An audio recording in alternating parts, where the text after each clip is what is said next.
At this moment, Hana choked.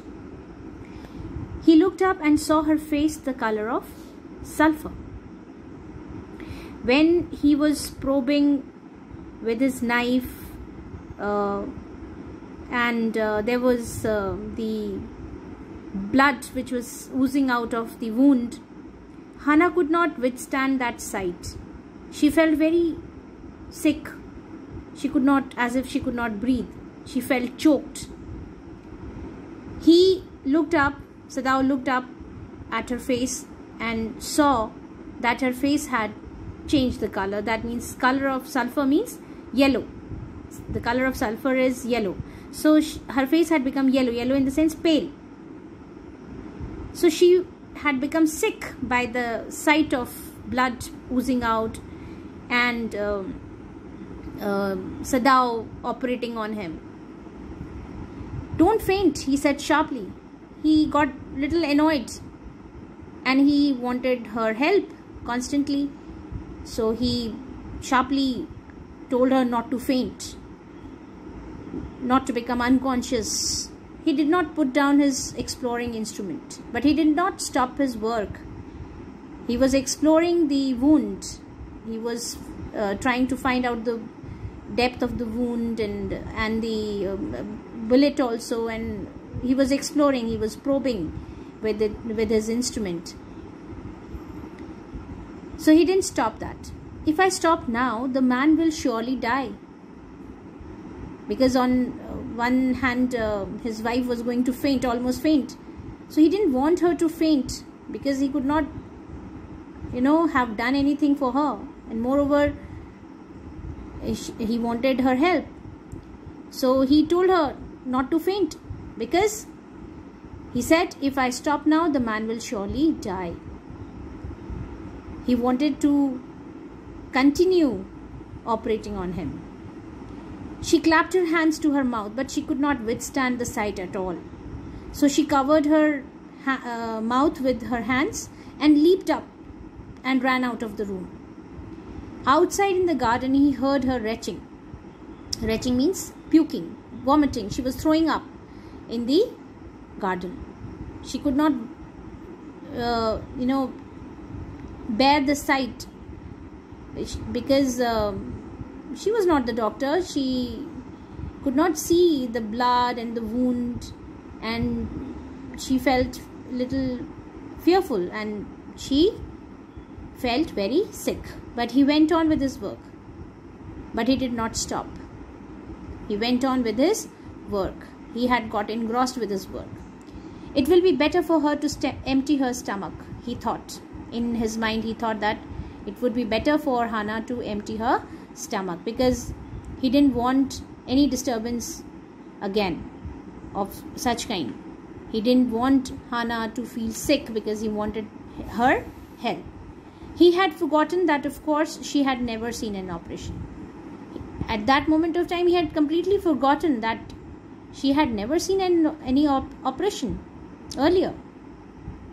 But her distress and his inability to go to her at once made him impatient and irritable with this man who lay like dead under his knife.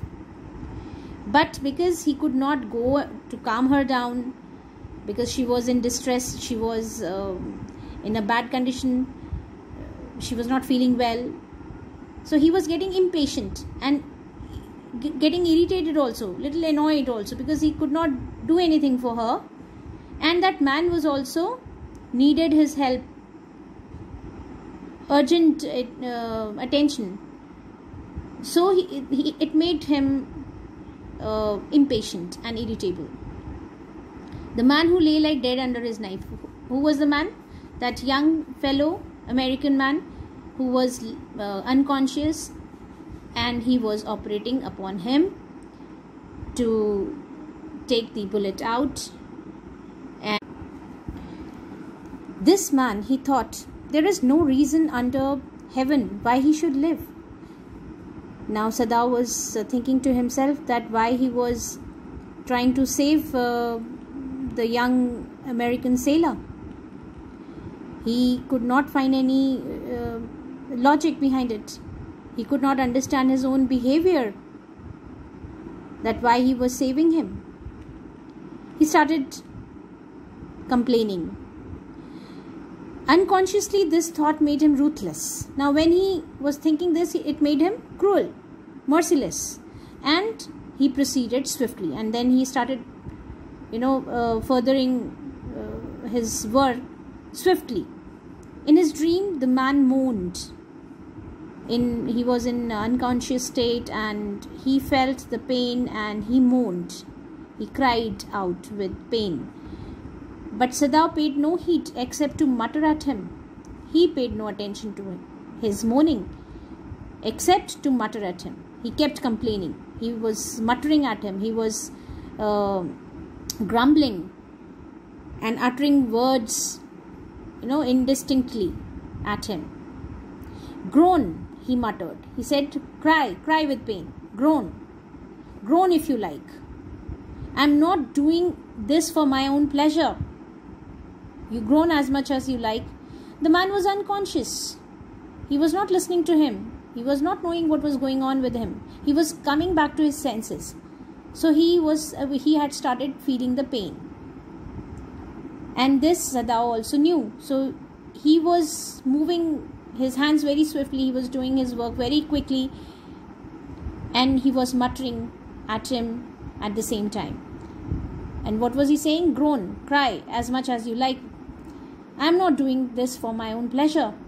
In fact, I do not know why I am doing this. He was talking to himself. In fact, he was grumbling. And he was saying he could not understand his own behavior, why he was trying to save him. He could not find any logic behind it. The door opened and there was Hana again. Where is the anesthetic? She asked in a clear voice. She was okay now and she asked for the anesthetic.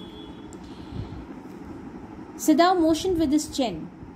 Anesthetic is a kind of solution or medicine which is used to make a person unconscious during such procedures, operations and surgeries. Sadao motioned with his chin.